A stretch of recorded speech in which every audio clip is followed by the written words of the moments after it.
مولاي صل وسلم دائما أبدا على حبيبك خير الخلق كلهم مولاي صل وسلم دائما أبدا على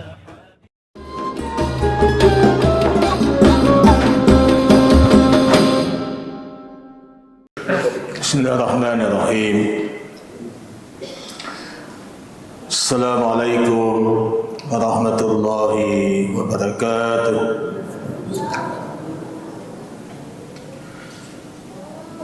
Alhamdulillahi bi ni'matihi tatimmu shalihat. Salatu wassalam ala Rasulillahil karim wa ala alihi wa sahbihi ajma'in. Amma ba'd. Para pengurus dan jamaah Masjid Madiyah yang saya hormati, saya muliakan seluruh jamaah yang dimuliakan Allah. Alhamdulillah, selesai kita menunaikan salat maghrib berjamaah, kita diberikan nikmat oleh Allah untuk kita bermajelis ilmu, melanjutkan kajian kita yang saya diamanahkan untuk membawakan materi hadis. Pada pertemuan sebelumnya saya sudah menyampaikan bagaimana sejarah hadis itu. Kita baru pada materi dasar agar kita bisa memahami apa itu hadis dan bagaimana sejarah dari hadis itu. Malam ini mungkin sedikit saya melanjutkan berkaitan dengan materi kita pekan lalu atau kajian kita sebelumnya. Saya ingin fokus pada bentuk-bentuk hadis agar kita bisa memahami dengan baik bagaimana hadis itu. Paling tidak ada 4 bentuk hadis. Yang pertama kita sebut dengan qauliyah, hadis qauliyah, ucapan Nabi. Jadi Nabi menyampaikan pernyataan. Kalau kita membaca hadis, biasanya penandanya itu dengan kata qala Nabi atau qala Rasulullah. Jadi ketika kita membaca hadis, kemudian kita menemukan ada kata qala, itu artinya hadis itu qauliyah, ucapan Nabi. Yang kedua, ada fi'liyah, perbuatan Nabi. Jadi Nabi hanya melakukan satu tindakan, satu perbuatan. Dalam konteks fi'liyah ini, maka yang menarasikan, yang membuat teks hadis itu sahabat. Berdasarkan apa yang mereka lihat dari perbuatan Nabi. Jadi Nabi hanya punya peran dalam melakukan satu tindakan, satu perbuatan. Tapi yang menarasikan kalimat teks hadis itu sahabat. Dan olehnya itu yang bisa menjadi munculnya berbagai macam teks-teks hadis dari perbuatan Nabi. Dan ada bisa berkaitan dengan ibadah, khususnya sholat misalnya. Ya, karena sholat itu fi'liyah. Ya, saya sudah sampaikan pada kajian sebelumnya bahwa Nabi tidak pernah mengajarkan tata cara sholat secara verbal. Bahwa kalau kalian sholat, angkat tanganmu sampai telinga. Tidak ada itu. Nabi langsung mempraktekkan.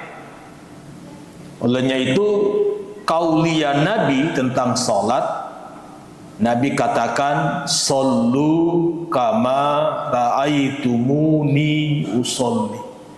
Sholatlah kalian sebagaimana kalian melihat aku sholat. Nah, ini yang kemudian kita saksikan dalam kehidupan keberagaman kita, berbagai macam model tata cara dari ibadah sholat itu.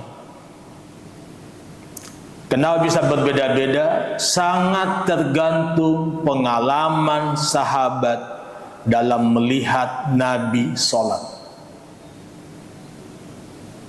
Persoalannya, tidak semua sahabat selalu membersamai Nabi. Jadi sahabat itu tidak selalu ikut Nabi.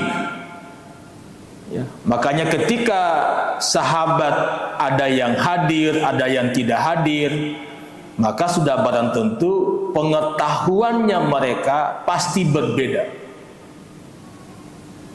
Ini fi'liyah. Yang ketiga, ada kita sebut dengan takrir, ketetapan Nabi. Nah, ini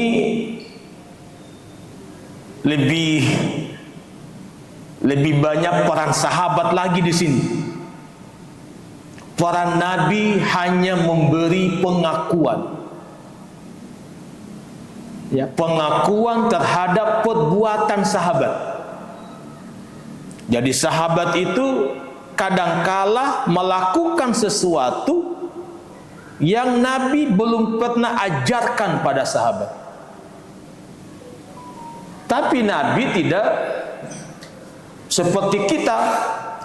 Ketika kita melakukan sesuatu yang tidak punya contoh dari Nabi, langsung dijudge sebagai bid'ah, sesat, neraka. Nabi tidak. Nabi malah memberi pengakuan kalau perbuatan itu tidak bertentangan dengan prinsip-prinsip dasar agama. Ya, mungkin kita sering dengar contoh yang paling faktual. Suatu ketika Nabi sholat bersama sahabat-sahabatnya. Ya, pada posisi ruku naik ke iktidal, Nabi mengantar pergerakan ruku iktidalnya, Sami Allahu liman hamidah. Ada sahabat yang membaca doa, yang doa itu tidak pernah Nabi ajarkan, tapi dengan doa itu malaikat turun, senang mendengar doa itu. Ya. Sampai setelah Nabi sholat, Nabi tanya sahabatnya, siapa tadi yang berdoa, yang membaca doa yang begitu indah, sampai mengundang malaikat turun. Ini contoh takrir. Ya, jadi dari takrir ini sebenarnya kita bisa, ya, pelajaran yang kita bisa petik adalah jangan mudah untuk menyatakan sesuatu itu salah atau keliru atau sesat hanya karena tidak punya referensi kenabian. Ya, karena kita hari ini kadangkala beragama, selalu orang bertanya, mana hadisnya? Kalau ada hadisnya, sesat itu, bid'ah itu. Ya, padahal dari hadis takrir ini dari salah satu bentuk hadis yang kita sebut dengan takrir, pengakuan Nabi, ini sebenarnya kita bisa katakan bid'ah. Sahabat-sahabat Nabi melakukan sesuatu yang Nabi tidak pernah ajarkan, tidak pernah contohkan. Tapi sekali lagi, Nabi dengan kebijaksanaannya tidak pernah menyalahkan sahabatnya.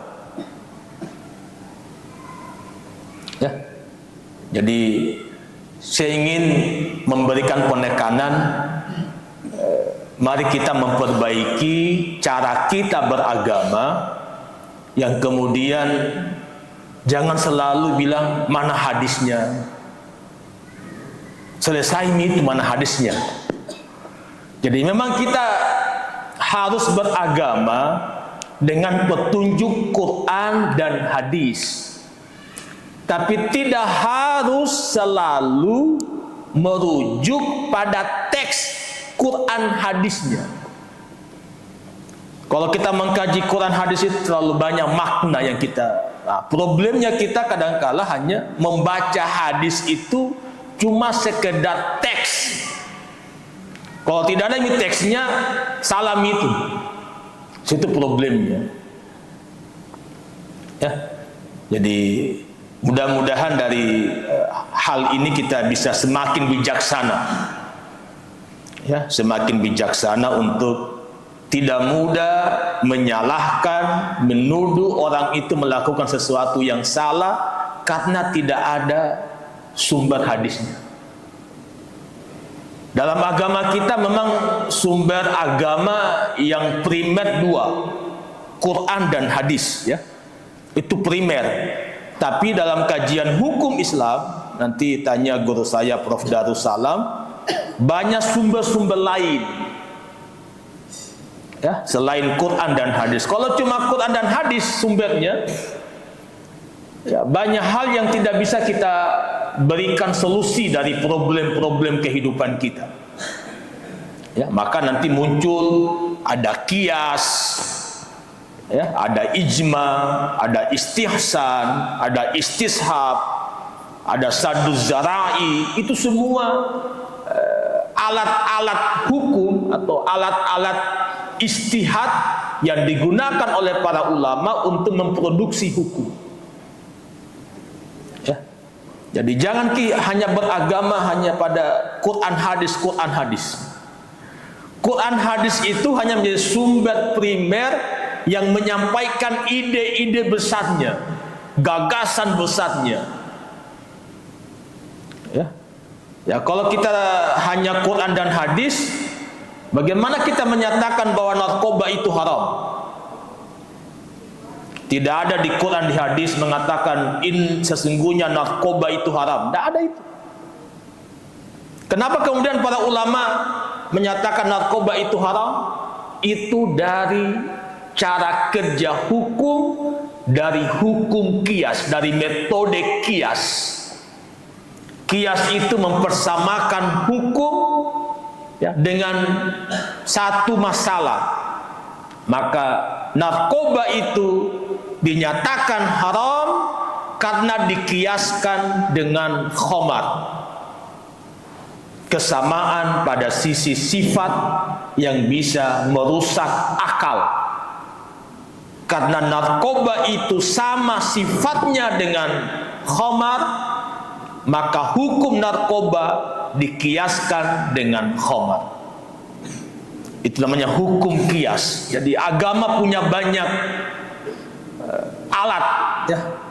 Jadi jangan pakai selalu Quran hadis, Quran hadis. Ya. Kita tidak antipati sama Quran hadis. Quran hadis sebagai sumber primer. Ya, makanya ada hadis Nabi ketika Rasulullah mengutus Muaz bin Jabal ke Yaman. Jadi jangki jelek-jelekan Yaman. Jadi jangki bilang lari ke Yaman saja. Yaman itu sudah menjadi kota suci, disebut Rasulullah. Ya. Muaz bin Jabal pernah diutus ke sana. Ketika beliau diutus ke sana, Rasul bertanya pada Muaz, "Wahai Muaz, Bagaimana Anda menyelesaikan sebuah masalah jika Anda menghadapi masalah? Kata Muaz, saya akan memutuskan dengan Quran. Kata Nabi, kalau Quran tidak ada informasinya, tidak ada petunjuk Qurannya, bagaimana Anda bisa memutuskan masalah itu? Kata Muaz, saya akan putuskan dengan sunnah, dengan hadis. Kata Nabi, kalau di hadis juga tidak ada petunjuknya, ya, bagaimana Anda menyelesaikan masalah Anda? Kata Muaz, saya akan beristihad. Istihad itu adalah satu proses berpikir, tapi tidak hanya akal melulu, selalu merujuk pada dalil utama Quran dan hadis. Dalam istihad itu kemudian dia bisa menggunakan kias, menggunakan istihsan, istishab, maslahah mursala, saduz zara'i. Jadi banyak sekali sebenarnya. Ya, jadi sangat tidak tepat ya kalau orang selalu Quran hadis. Itu yang ketiga, takrir. Ya. Jadi sahabat-sahabat Nabi sudah melakukan sesuatu yang Nabi tidak pernah ajarkan, Nabi tidak pernah contohkan. Tapi Nabi tidak pernah menjustifikasi sahabatnya sebagai orang sesat. Nabi menghargai ya, istihad para sahabat. Ya. Yang keempat dari hadis ini namanya sifat-sifat Nabi. Jadi segala hal yang berkaitan dengan pribadi Nabi itu menjadi hadis. Ya. Keadaan, sifat-sifat Rasulullah. Ya, yang oleh para ulama, ya, misalnya Imam Tirmizi itu mengumpulkan satu kitab khusus ya, yang menggambarkan bagaimana Nabi itu. Ya, dan tidak ada sosok manusia dalam sejarah kemanusiaan yang begitu sempurna biografi kehidupannya kecuali Rasulullah. Bagaimana beliau, cara jalannya, cara makannya, semuanya, semua hal yang berkaitan dengan sifat kepribadian Rasulullah itu direkam oleh para sahabat. Ya. Dan para ulama kemudian membukukannya, ya, mengkodifikasikan menjadi sebuah kitab. Nanti bagi bapak ibu yang ingin membaca itu, silakan cari kitab Asy-Syama'il Al-Muhammadiyah. Ya, kitab Syama'il Al-Muhammadiyah. Situ menggambarkan bagaimana rambutnya Nabi, semua ada di situ. Itu rekaman kepribadian Rasulullah. Tentu aku semua itu saya kira sebagai tambahan ya, berkaitan dengan ilmu hadis ya, pada bagian bentuk-bentuk ini ya, dan ya sebagian orang kemudian berbeda-beda ya bagaimana cara mengamalkan hadis itu ya. Ada sebagian kita yang ingin mengikuti Nabi ya, seperti Nabi gitu ya, pada sisi sifatnya ya. Kalau Nabi pakaian begini, dia pakaian begitu juga, tidak salah ya. Itu bagian dari kecintaan sama Rasulullah ya. Tapi bagi saya, jangan apa yang kita amalkan, jangan apa yang kita praktekkan, kita anggap sebagai satu-satunya model keberagamaan. Itu yang mesti kita hindari. Jadi silakan kita beragama, silakan kita meneladani Rasulullah dengan cara kita, tapi jangan menganggap inilah model keislaman yang sempurna. Itu hanya bagian dari sejarah ya, dari kehidupan Rasulullah.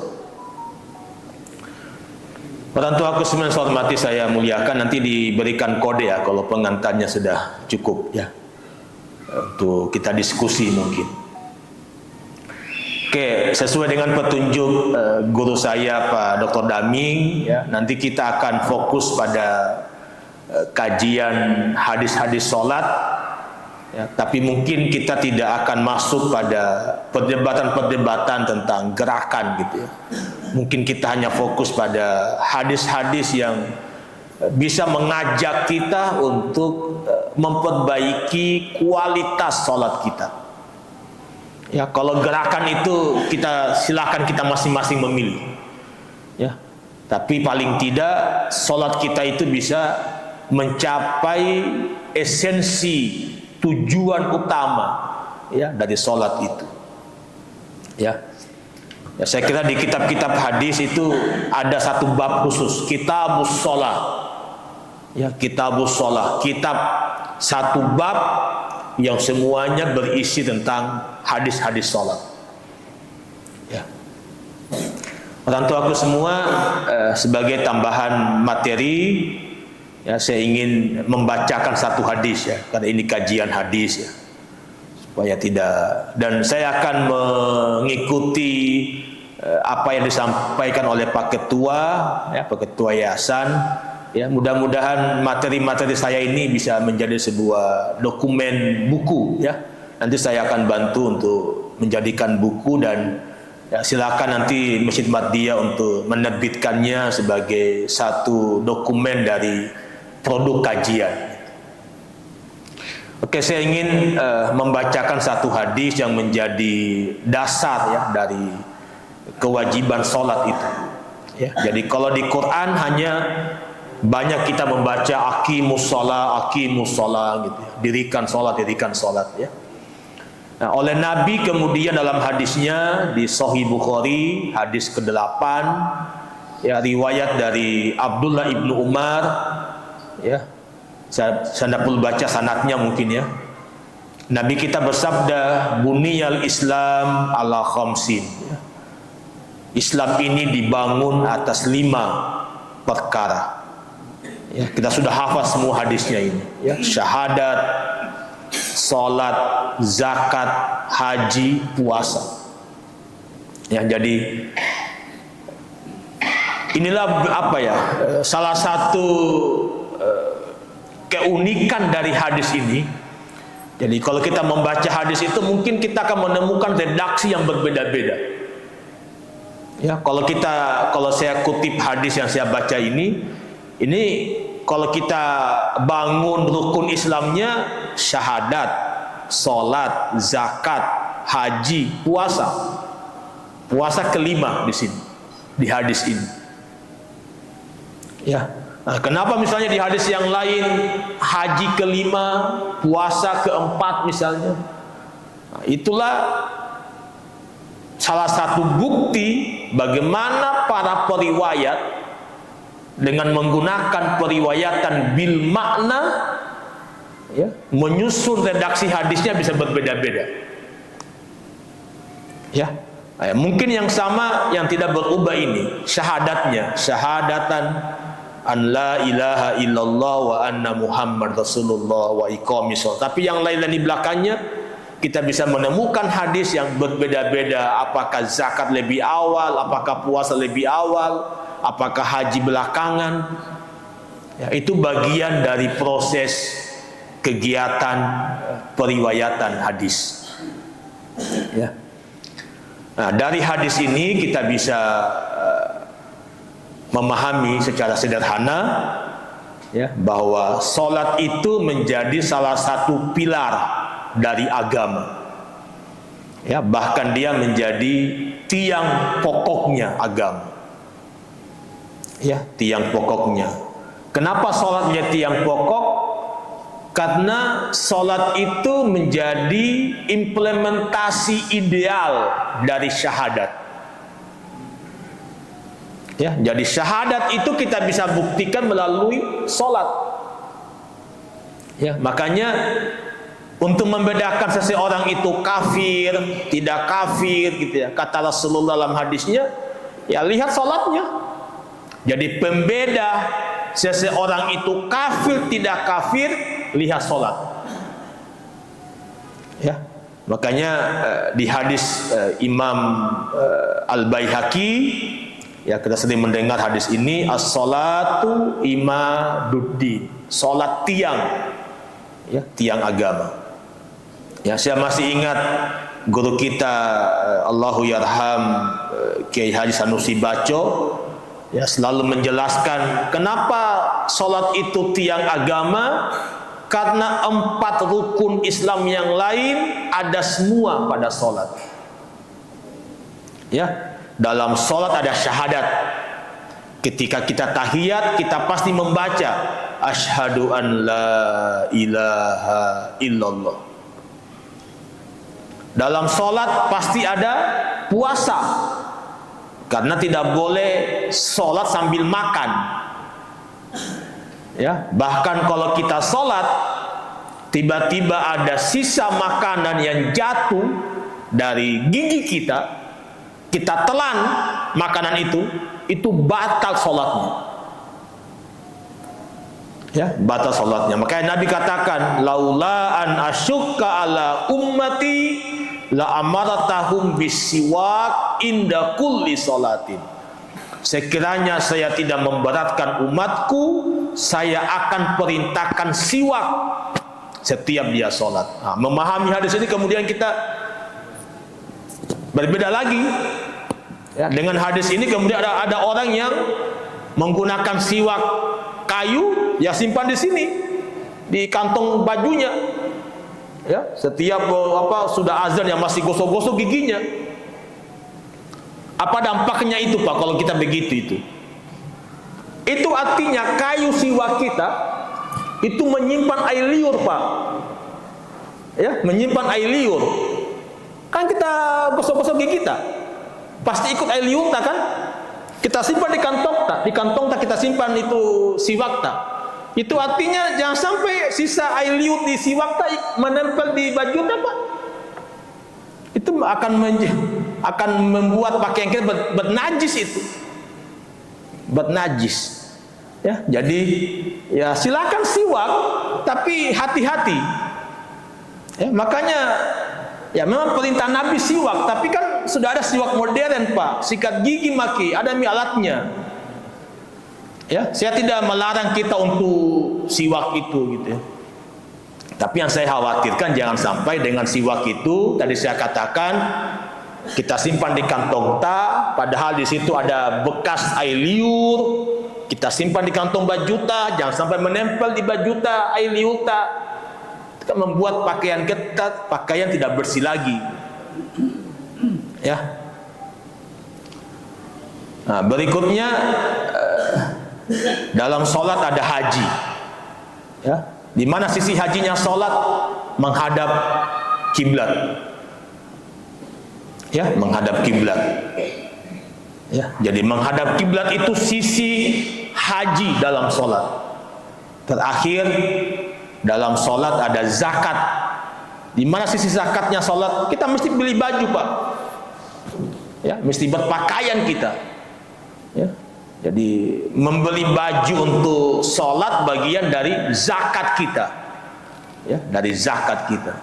Jadi itu yang seringkali guru kita Allahu yarham Pak Kiai Sanusi ya selalu jelaskan itu. Dan saya yakin setiap Isra Mi'raj itu yang beliau jelaskan, ya, bahwa sholat tiang agama, ya, karena dalam sholat semua rukun Islam yang lain ada input di situ. Mungkin itu ya sebagai pengantar. Udah jam 7 Bapak Ibu. Kalau ada hal yang ingin didiskusikan silakan melalui MC-nya. Baik, terima kasih Pak atas pemaparan materi yang komprehensif. Selanjutnya jikalau ada hadirin yang ingin bertanya dipersilakan. Oh ya, untuk menyampaikan juga bagi hadirin yang ingin bertanya dipersilakan untuk memperkenalkan namanya agar insya Allah sekiranya bisa untuk memperkuat ukhuwah di antara kita. Dipersilakan kepada Bapak yang di sana. Anugerah.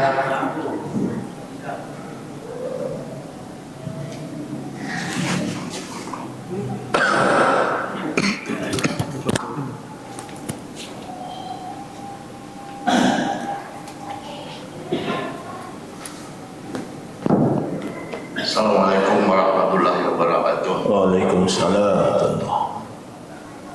Saya menyambung tadi Ustaz bilang bahwa hadis itu ada 3 isinya, kauliyah, dan akhir. Saya belum dapat mendengar dari Ustaz mengenai yang takliran, bagaimana kita menikah. Ya, Pak Ustaz tadi menyampaikan contoh yang menikahi yang Nabi masih ada dari sahabat.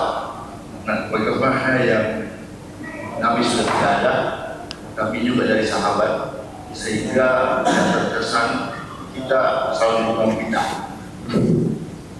Saya kira itu saja. Terima kasih. Assalamualaikum warahmatullahi wabarakatuh. Langsung direspon. Oke, makasih Pak Haji. Pertanyaan menarik ya. Jadi kalau di masa sahabat, ya ketika sahabat berbuat sesuatu masih ada sosok kenabian, ya langsung menilai, ya apakah perbuatan itu salah benar. Ya kalau kita hari ini, bagaimana kita bisa menentukan itu salah benar? Ya, tidak ada lagi nabi. Nah, itulah fungsinya ulama. Ya, jadi kenabian itu dilanjutkan oleh ulama. Kata Nabi, al ulama warathatul anbiya. Para ulama itu pewarisnya para nabi. Nah, problem kita hari ini terlalu mudah jadi ulama, Pak. Terlalu banyak ulama hari ini. Ya, baru ikut kajian, dia dipanggil ikut kajian, selesai kajian jadi ustaz. Ya, jadi pembuat fatwa. Itu problemnya kita hari ini.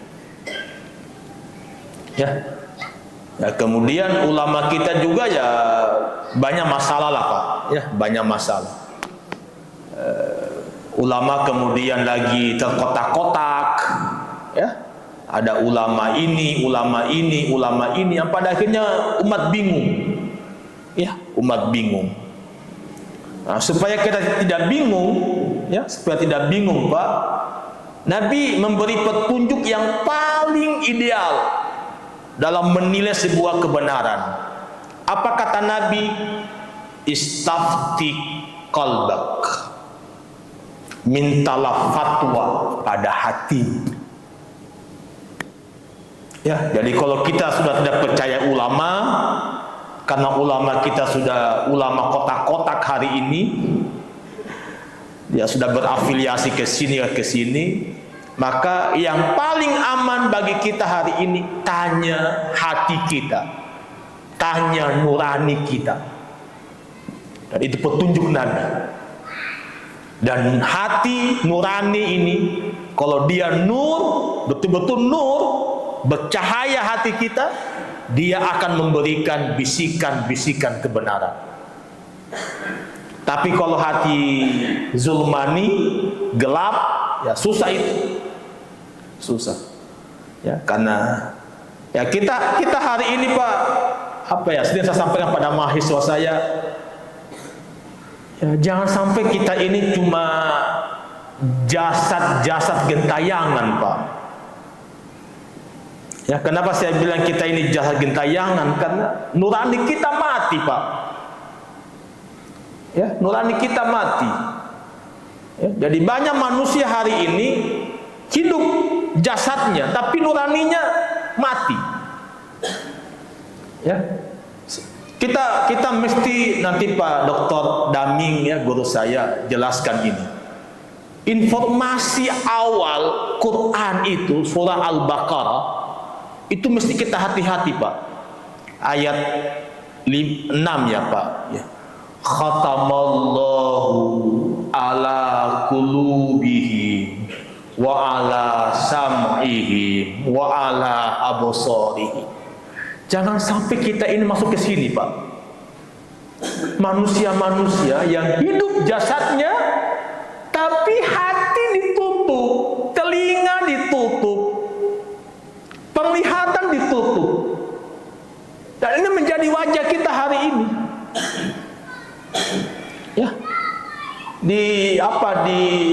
didakwai, diberikan nasihat, dibalas.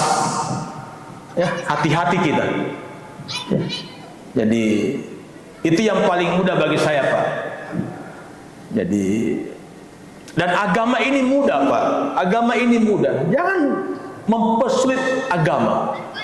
Ya, ketika Muaz juga diutus ke Yaman, kata Nabi, yassiru wala tuassiru, permudah, jangan persulit. Ya. Jadi kalau kita beragama mudah, enjoy, Pak, nikmat. Tapi beragama yang susah, terlalu banyak aturan, ini, semuanya mempersusah kita beragama. Ya, jadi sekali lagi, di tengah kebingungan kita, kebimbangan kita dengan berbagai macam apa yang kita lihat dari cara-cara beragama, saya ingin menyatakan istafti qalbak, minta fatwa pada hati kita, karena agama ini hati, Pak. Jadi kita beragama ini bukan untuk fisik kita. Kita sholat bukan untuk fisik. Fisik ini hanya menggambarkan gerakan sholat. Yang membutuhkan sholat adalah nurani kita untuk dialog dengan Tuhannya. Ya. Makanya kenapa kita hari ini, saya tadi katakan, kenapa kita hari ini mungkin sholat, puasa, zakat, haji, tapi kita malah merasa khatamallahu ala qulubihi wala samihim. Jangan sampai kita hanya sibuk dengan gerakan-gerakan ibadah, tapi tidak pernah kita menyentuh jiwa kita, menyentuh hati kita. Ya, mungkin itu ya Pak Haji ya. Mungkin nanti Pak Guru saya Pak Dr. Daming akan lebih menyempurnakan nanti di kajian tafsir. Baik, terima kasih atas jawabannya Pak Ustadz. Mungkin melangkah ke pertanyaan selanjutnya. Sudah ada Bapak di sebelah sana, disilahkan untuk diberikan mic.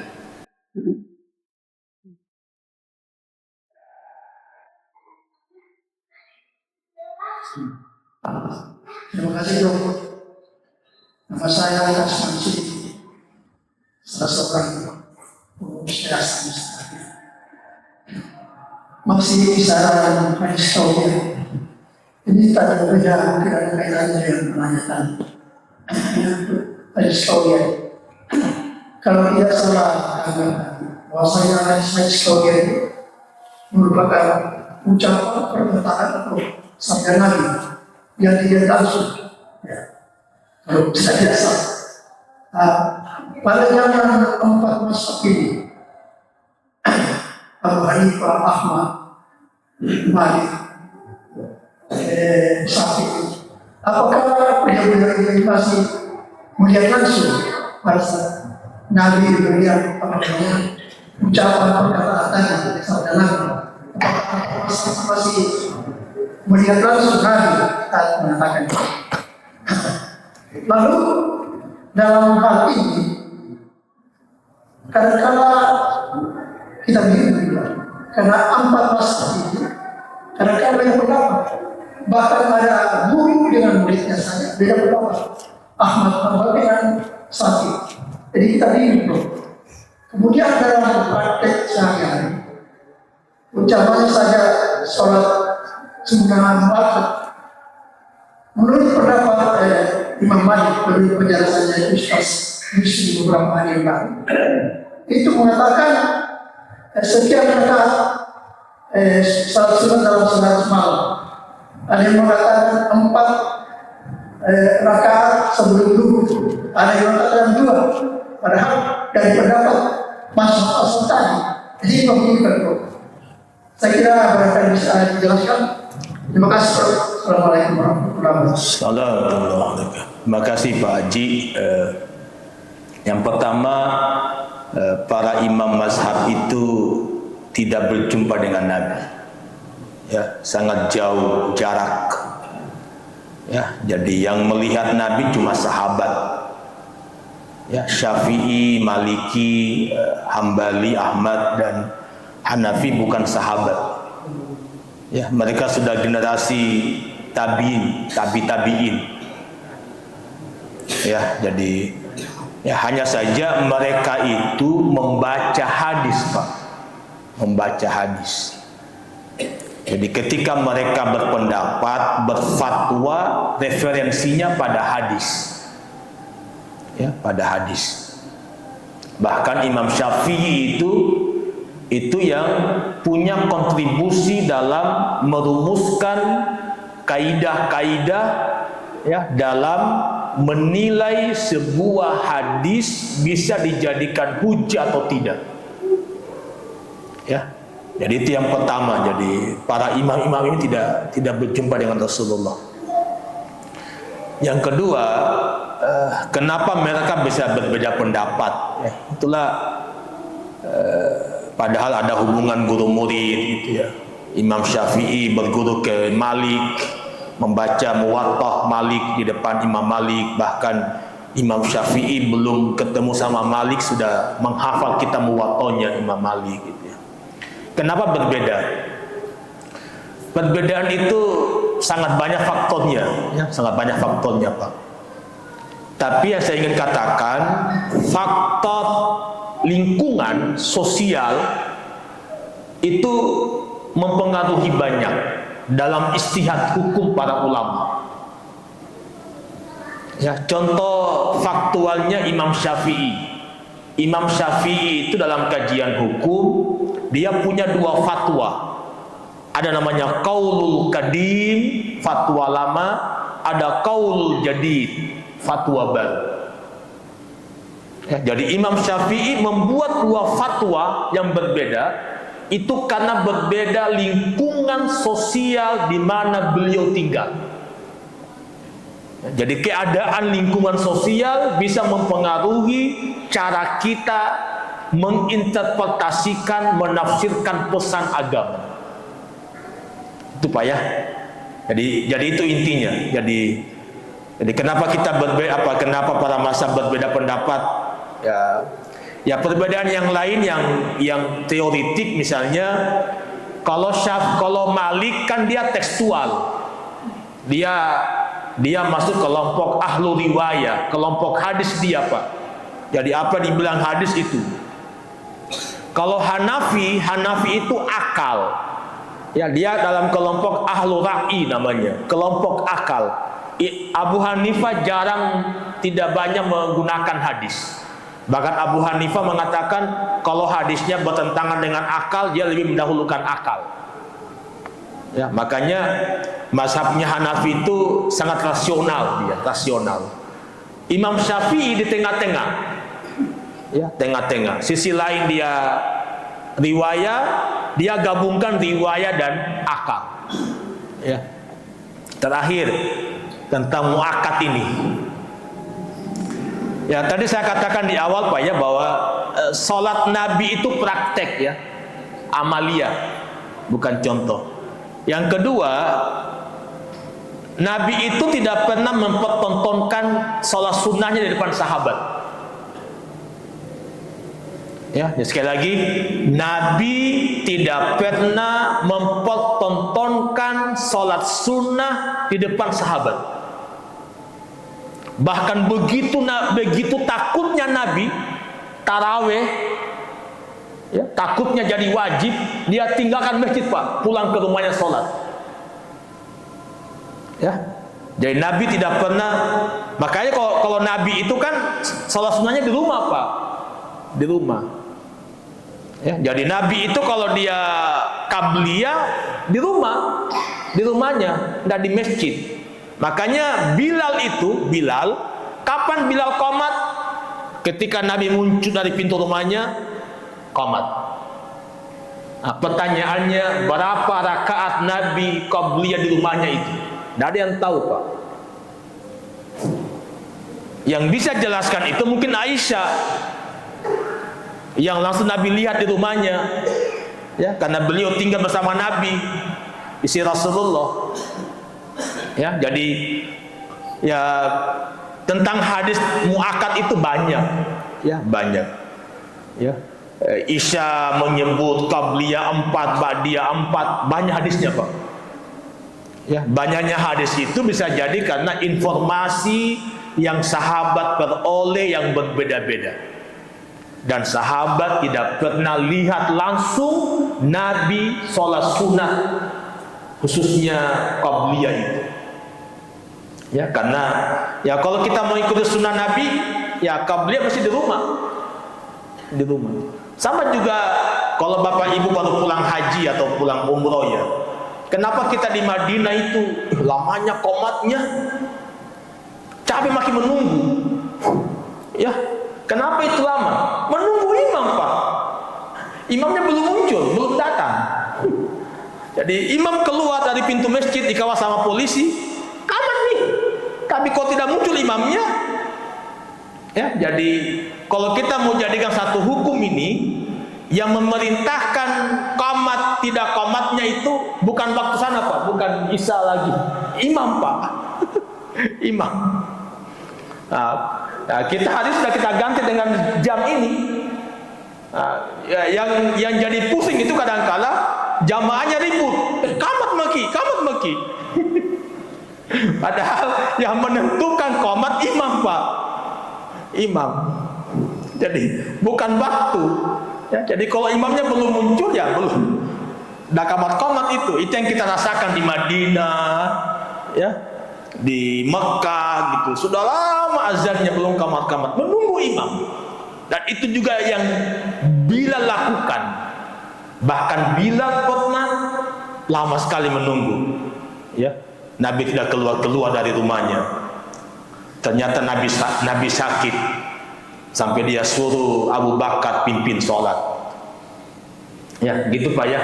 Jadi kalau saya selama ada rujukan hadisnya, ya, mau muakkad 2, mau 4, ya. Yang paling ini kan ada hadis ya, barang siapa yang melaksanakan 12 rakaat sunnah dalam satu hari itu luar biasa jaminannya gitu. Mungkin itu ya yang saya bisa sampaikan. Mudah-mudahan ada manfaatnya bagi diri saya, bagi kita semua. Kita mohon kepada Allah, ya, mudah-mudahan Allah membimbing iman kita, membimbing jiwa kita, senantiasa memperbaiki kualitas keberagaman kita, dan kita menjadi orang-orang yang dekat dengan Allah dan dipilih untuk menjadi husnul khotimah. Terima kasih, mohon maaf atas segala kekurangan. Assalamualaikum warahmatullahi wabarakatuh. Waalaikumsalam warahmatullahi wabarakatuh.